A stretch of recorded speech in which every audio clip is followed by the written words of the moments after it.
মান সাল্লা আলাইয়া মাররাতান সাল্লাল্লাহু আলাইহি আশারা।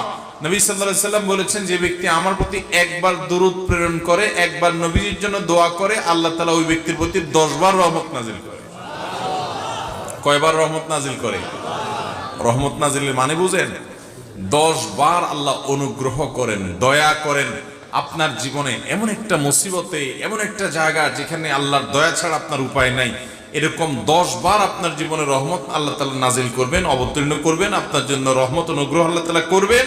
যদি আপনি একবার দরুদ পাঠ করেন, তাহলে প্রতি সপ্তাহে জুমার দিনে, জুমার রাতে যদি আপনি 100, 200, 300 বার, 1000 বার দরুদ আপনি প্রেরণ করতে পারেন, তাহলে এই 10 বার আপনার গুণ করে আপনি হিসাব করেন যে কতবার আল্লাহ তাআলার রহমতের হকদার, ভাগীদার, পাওনাদার আপনি হয়ে যাবেন ইনশাআল্লাহ।